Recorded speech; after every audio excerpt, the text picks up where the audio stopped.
देखो बच्चों, इस वीडियो में अपन अगला प्रश्न करने से पहले प्रश्नावली 1.3 का अगला प्रश्न करने से पहले अपने को कुछ बातें समझनी होगी। हालांकि ये बात आपको पहले से आनी चाहिए, लेकिन मैं आपको फिर भी कुछ याद दिला रहा हूँ। सबसे पहले ये जो आप देख रहे हो पूर्णांक संख्या है और ये भिन्न के रूप में जो आप संख्या देख रहे हो, ये सब परिमेय संख्या भी हैं। ठीक है, ये सब क्या है? परिमेय संख्या है।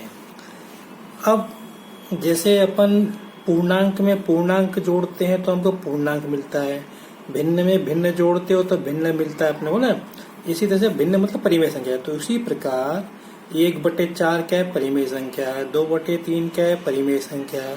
तो इनको जोड़ा तो क्या आया? 11/12। अब कैसा है ये अलग बात है। तो 11/12 क्या है? तो ये भी परिमेय संख्या है, क्योंकि 11 और 12 क्या पूर्णांक है। तो ये परिमेय संख्या है। कहने का मतलब ये है कि परिमेय संख्या को परिमेय संख्या में जोड़ने पर हमको परिमेय संख्या मिलती है। इसी प्रकार यहाँ पे ये परिमेय संख्या, ये भी परिमेय संख्या, दोनों को घटाया तो हमको एक दूसरी परिमेय संख्या मिली। अब परिमेय संख्या प्लस की भी हो सकती है, माइनस की भी हो सकती है। यहाँ प्लस की, यहाँ माइनस की है। फिर इसी बार 1/4 परिमेय संख्या है, 2/3 परिमेय संख्या है। हमने इसको गुणा किया, गुणा करने पे क्या मिला हमको? 2/12 मिला। तो ये परिमेय संख्या है, लेकिन इसको अपन अभी हल कर सकते हैं। हल करने से मतलब क्या है? ये 2 और 12 कट रहे हैं, तो 2 एकम 2 और 2 छिंग 12। तो ये क्या मिला हमको? 1/6। तो 2/12 भी परिमेय संख्या और 1/6 भी परिमेय संख्या, ये दोनों बराबर हैं। तो ये देखो 1/4 में भाग देंगे 2/3 का, तो अब भाग कैसे देंगे मैंने हालांकि बता दिया है।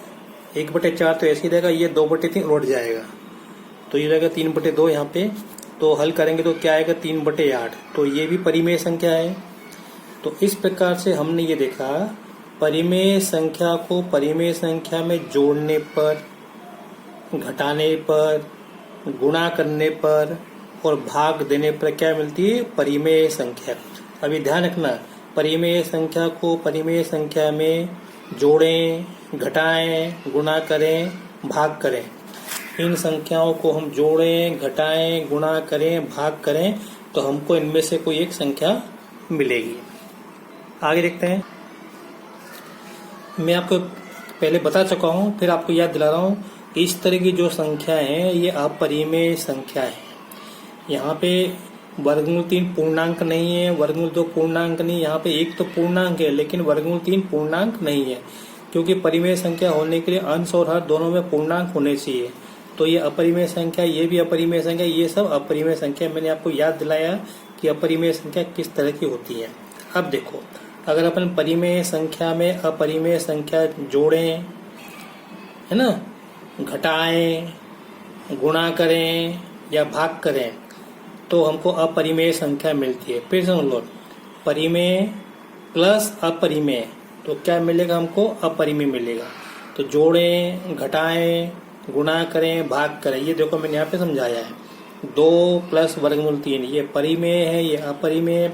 हम इसको सीधे ये ऐसे नहीं कर सकते, हम इसको 2 वर्गमूल 3, ये तो गलत है, ये हम ऐसा नहीं कर सकते। तो इसको अपन आगे हल नहीं कर सकते। इसी प्रकार ये परिमेय संख्या, ये अपरिमेय संख्या घटाएंगे तो इसको हम आगे हल नहीं कर सकते। इसी प्रकार यहाँ पे अपरिमेय और परिमेय घटाएंगे तो हम इसको आगे हल नहीं कर सकते। इसी प्रकार 2 का गुणा वर्गमूल 3 में करेंगे तो इसको अधिक से अधिक क्या लिखेंगे? 2 वर्गमूल 3। तो कहने का मतलब ये 2 वर्गमूल 3 क्या है? पूरी अपरिमेय। इसी प्रकार ये परिमेय प्लस अपरिमेय, हमको जो भी संख्या मिलेगी वो अपरिमेय होगी। ये परिमेय, ये परिमेय घटाएंगे तो कोई संख्या मिलेगी तो वो भी अपरिमेय होगी। इसी प्रकार अपरिमेय और परिमेय, ये भी अपरिमेय पूरा, ये भी अपरिमेय होगी। इसको अपन हल करेंगे तो क्या आएगा? 10/वर्गमूल 3। तो देख लो ये पूर्णांक है, ये पूर्णांक नहीं है, तो ये अपरिमेय संख्या। तो ये सब अपरिमेय संख्या है। तो इसी वजह इसको अपन हल करेंगे 2/वर्गमूल 3 भागित 5, तो ये हो जाएगा 2/वर्गमूल 3। अब आपको ये मालूम है कि यहाँ पे मैंने गुणा क्यों लगाया, ये आपको समझ में आ रहा होगा। ये संख्या 5/1 है, तो ये 1/5 हो जाएगी। इसको आगे हल करेंगे तो 2 कम 2/5 वर्गमूल, ये पूर्णांक है और ये पूर्णांक है, ये अपरिमेय संख्या। तो गुणा करेंगे तो अपरिमेय संख्या मिलेगी। तो पूर्णांक ये पूर्णांक है और ये पूर्णांक नहीं है, तो ये अपरिमेय संख्या होगी। तो इस तरह से कहने का मतलब ये परिमेय अपरिमेय को जोड़ने पर हमको अपरिमेय संख्या मिलती है। तो ये सब जो लिखा ये पूरा ये सब क्या है, ये अपरिमेय संख्या है। अब हम देखते हैं अपरिमेय संख्या को अपरिमेय संख्या में जोड़ने पर क्या होगा। मैं आपको बताता हूँ, अपरिमेय संख्या को अपरिमेय संख्या में जोड़ने पर जो हमको मिलेगा, घटाने पर, गुणा करने पर, भाग करने पर, तो या तो परिमेय संख्या होगी या अपरिमेय संख्या होगी। तो ये तो हम लोग हल करने पे मालूम पड़ेगा। तो जैसे देखो ये परिमेय संख्या है, ये अपरिमेय संख्या है, और -वर्गमूल 3 ये भी अपरिमेय संख्या है। एक प्लस की है, एक माइनस की है, दोनों को जोड़ने पे क्या मिलेगा, हमको 0 मिलेगा। तो 0 तो परिमेय संख्या है, 0 तो क्या है, परिमेय संख्या है। फिर उसके बाद वर्गमूल 3 -वर्गमूल 3, यहाँ पे घटा रहे हैं, वर्गमूल 3 में से 3 घटा रहे हैं, तो क्या मिलेगा 0। तो ये भी क्या है, परिमेय है। तो मैं बताया था अपरिमेय संख्या को अपरिमेय संख्या में जोड़ने पे, घटाने पे, गुणा करने पर, भाग करने पे वो परिमेय या अपरिमेय संख्या हो सकती है। अब इसके बाद यहाँ पे वर्गमूल 3 प्लस वर्गमूल 3 में वर्गमूल 3 जोड़ेंगे हम, तो हमें क्या मिलेगा, 0 मिलेगा। तो 0 परिमेय संख्या है। इसी प्रकार वर्गमूल 3 में से वर्गमूल 3 घटाएंगे तो हमें 0 मिलेगा। तो इसलिए ये 0 तो परिमेय संख्या है। कहने का मतलब ये परिमेय संख्या में परिमेय संख्या जोड़ने पर, अपरिमेय संख्या में अपरिमेय संख्या जोड़ने पर हमको परिमेय संख्या मिली। यहाँ पे अपरिमेय संख्या में से अपरिमेय संख्या घटाने पे हमको क्या मिली, परिमेय संख्या मिली। अब देखो ये अपरिमेय संख्या है और ये अपरिमेय संख्या है, यहाँ पे इसको जोड़ेंगे तो क्या मिलेगा, 2/3। तो ये तो क्या है, अपरिमेय संख्या है, क्योंकि देखो वर्गमूल 3 अपरिमेय संख्या है और 2 परिमेय संख्या है। तो परिमेय संख्या का गुणा अपरिमेय संख्या में करेंगे तो हमको क्या मिलेगा, अपरिमेय संख्या। तो ये क्या होगी, आपकी अपरिमेय संख्या हो गई। अब देखो वर्गमूल 5 का गुणा वर्गमूल 5 में अपन करेंगे तो हमको क्या मिलेगा, 5। तो देखो परिमेय संख्या, ये 5 क्या है, परिमेय। क्या अपरिमेय संख्या का अपरिमेय संख्या में गुणा किया है तो परिमेय संख्या।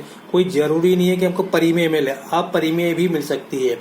जैसे देखो यहाँ पे 2/5 का गुणा वर्गमूल 3 में करेंगे तो 2/5 क्या है, ये अपरिमेय संख्या है और ये क्या है, अपरिमेय संख्या है। तो जब हम गुणा करेंगे तो क्या मिलेगा हमको, 2/15 मिलेगा। तो इस तरह से ये अपरिमेय संख्या है, ये परिमेय संख्या है। तो इसका इसमें गुणा करेंगे तो हमको क्या मिलेगा, ये अपरिमेय संख्या मिलेगा।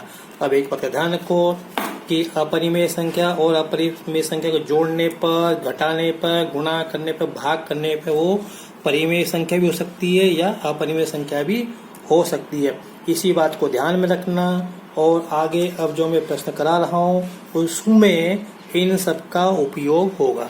आशा करता हूँ कि आपको ये मेरा वीडियो, जो अपने को प्रश्न हल करना है उसके पहले जो मैंने आपको समझाया है, शायद समझ में आ गया होगा और अगला प्रश्न अब आसानी से आपको समझ में आ जाएगा। Thank you.